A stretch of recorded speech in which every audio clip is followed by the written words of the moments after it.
Good morning, everybody, and I'd like to welcome you to Gibraltar. My name is Stephen Reyes. I'm the managing partner of Deloitte in Gibraltar. I specialize in tax, but I also lead the multidisciplinary team that deals with DLT business and blockchain.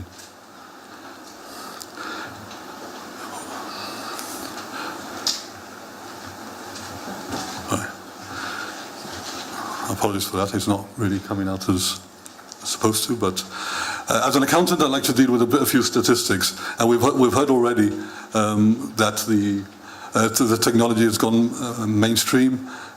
We've heard that it's become the new asset class.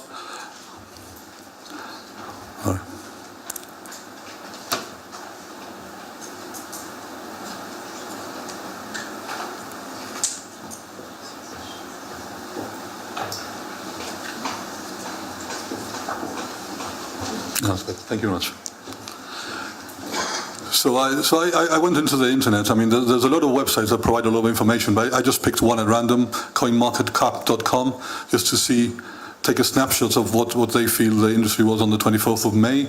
And at that point, they were listing 1,623 cryptocurrencies with a total market capitalization of $322 billion.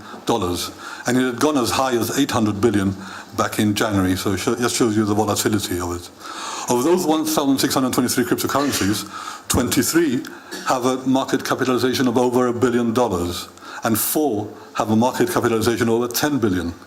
And you can see those 4 listed there. I mean, the ones you know, you hear mostly. Bitcoin is the biggest one with 126 billion market cap, and the average trading volume of 6.5 billion. So they're already becoming quite interesting to see the development of these currencies.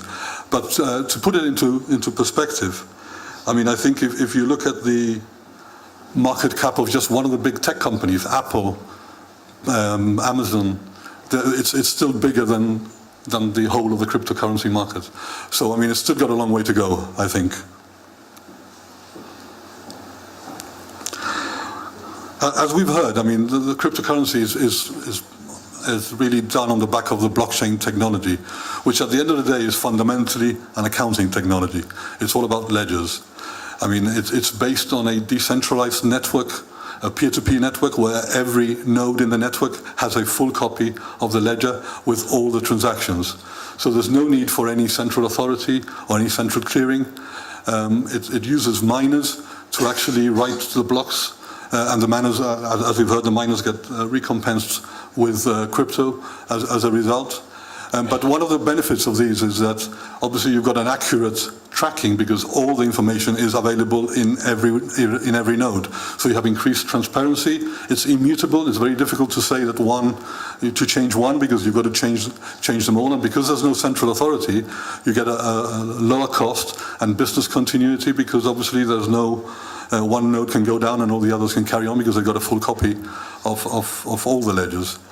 Now, on the other side, however, it is a complex technology, and therefore take-up brings its challenges. I mean, sometimes you wonder whether there's sufficient technical expertise out there to develop all the businesses that are coming on board very quickly. We are seeing competing platforms being developed, and mining takes up a lot of energy because you need a lot of computing power. So there's obviously energy consumption is also an issue. I mean, there are loads of potential applications for the technology. The most common one that we see is actually the cryptocurrency itself, and you've got a list there of some of the potential applications. But having said that, we have still to see large-scale application of blockchain for commercial usage. So, I mean, I think there are a lot of plans on development, but we have still to see that develop. I mean, the big development in blockchain technology came when Ethereum was launched and they introduced smart contract functionality. I mean, smart contract functionality is essentially a piece of self-executing code that executes a transaction automatically when a precondition occurs. And the person or the precondition is determined by what is called an oracle. I mean, the benefit is obviously that it's a speed of transaction. As soon as a precondition happens, the transaction occurs. So there is no doubt that it's going to occur, and it obviously improves efficiency. Now, unfortunately, On the other hand, smart contract functionality, because it's software code, it's the most vulnerable point for cyber attack and technology failures. So, like any other software code, it's important that you have robust testing and controls to mitigate any issues. But smart contract functionality is really what kick-started the whole economy.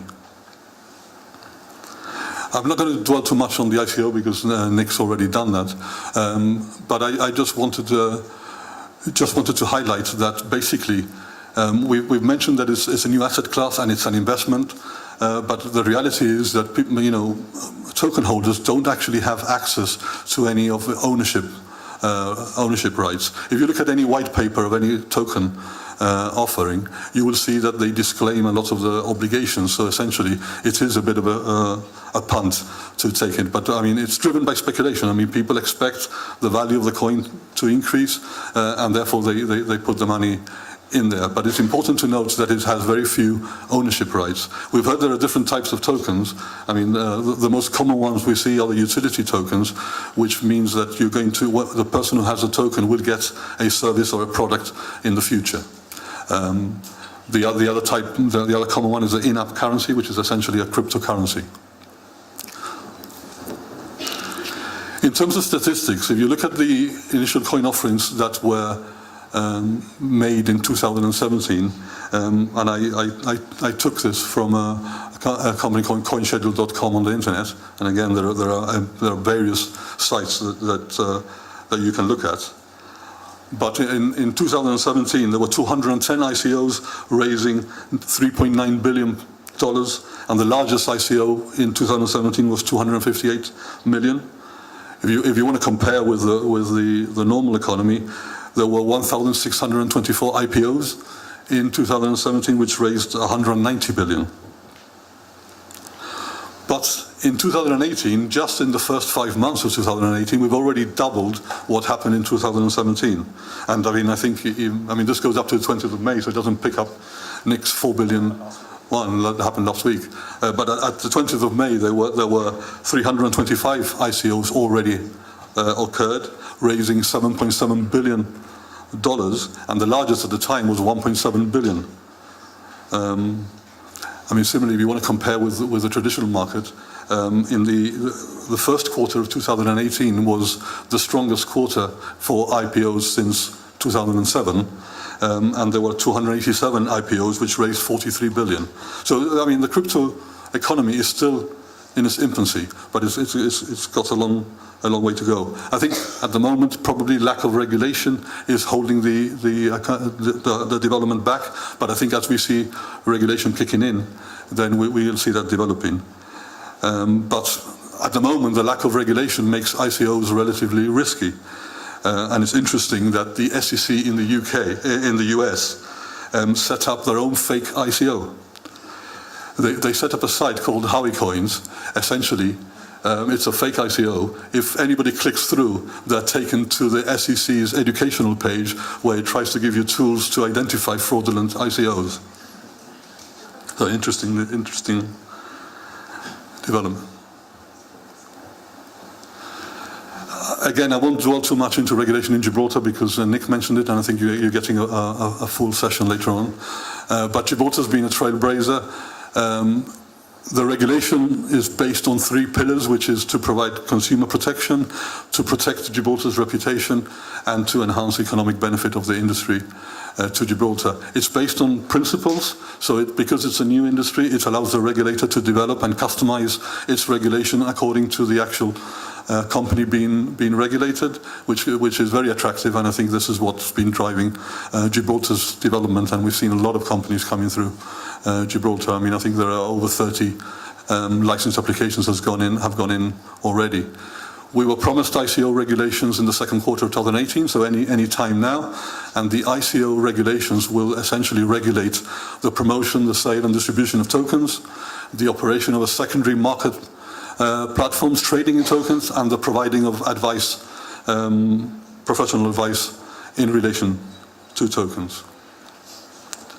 But the main thrust of my presentation is what is this industry, what issues is it causing, or what challenges is it causing to accountants and auditors.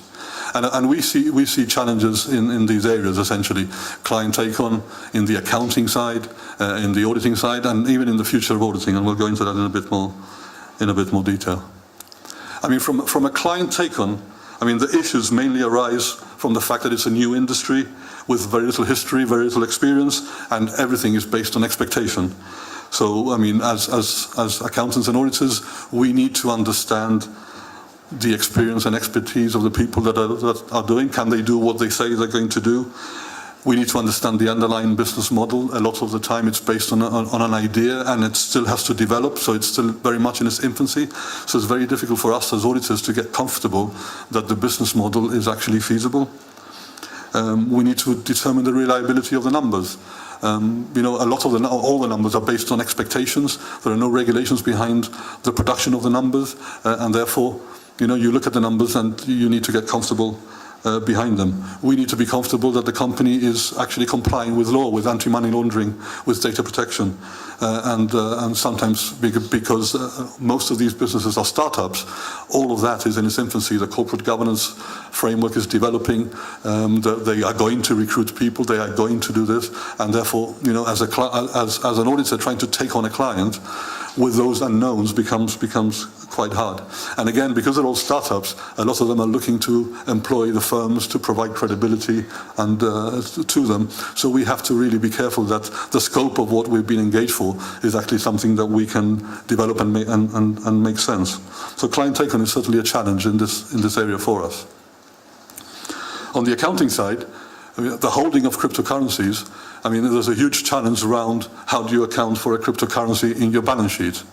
The first point I would make is that it's definitely not a currency. I mean, there are no specific accounting standards, so we're trying to fit this into the existing framework, and it's not a good fit. Is it cash? I mean, it's not backed by any government, it's not received widespread acceptance as a form of exchange, it's not recognized as legal tender in most countries, so, I mean, it doesn't satisfy the cash definition. Is it a cash equivalent? Well, it's highly volatile, so there is not an insignificant risk of a change in value, so it doesn't satisfy the cash equivalent definition. Is it a financial instrument?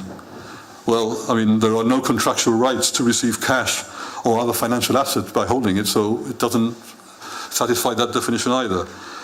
Is it inventory? Stock? I mean, again, inventory is usually held for sale in the normal course of business. This is not that, so it doesn't normally fit into an inventory, so, although it can in some cases. But the best fit is definitely an intangible asset, because it is identifiable. It's a non-monetary asset with no physical form. Now, if it's an intangible asset, then the accounting for that, according to the standards, is that you account for it at cost, less impairment, less a reduction in value if it comes down. Now, if there's an active market for it, then you can also account for it at fair value, which is essentially market value. But the problem is that the gains, accounting standards don't let you take those gains, if it increases in value, to the profit and loss account. You've got to take it to the other comprehensive income statement. And therefore, it doesn't really fulfill the reality of what people are holding the cryptocurrencies for. I mean, the fairer presentation would be to hold it at market value with any gains going through the profit and loss account, because that's the reason why they're being held. Unfortunately, accounting standards don't let us do that. So we need a new accounting framework, and I'm sure that the powers that be are working on that.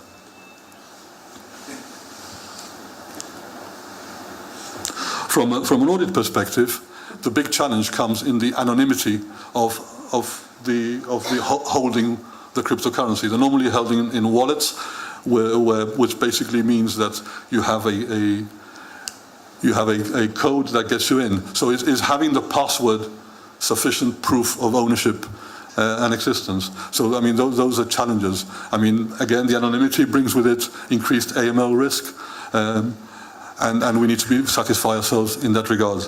In respect of valuation, I mean, an accurate price is difficult to determine. There are sometimes different prices on the internet. And if it's not one of the main cryptocurrencies, it's thinly traded, then it can be quite difficult to get a valuation. And because you have to account for impairment, you have to keep on looking at that value all the way up to signing the audit report, because if the value drops, then you've got to bring that loss back into the balance sheet.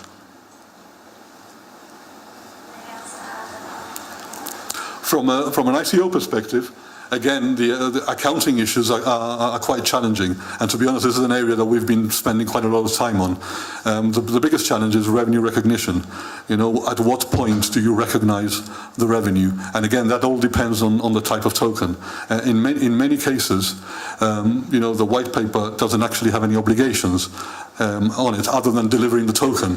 And in those cases, you know, it might be revenues taken straight away to the profit and loss account. If the token entitles you to a product or a service in the future, then it's deferred revenue that you don't recognize until you actually receive that token. And in other tokens, it can be quite complex. So revenue recognition is a big area. Again, the tokens, when people create tokens, they create a lot of tokens, but they only issue an element of them. So the cost that you've incurred in creating all these tokens has to be apportioned across those that you've issued and those that you've not issued, and then released as you issue them in the future. The tokens are held back. People use them to reward the founders, to pay employees, to incentivize customers. So therefore, you know, in each of those, you're issuing a token and then you're spending it. And, you know, you have to determine what it is. If you reward the founders, is it a dividend? Is it a return of capital?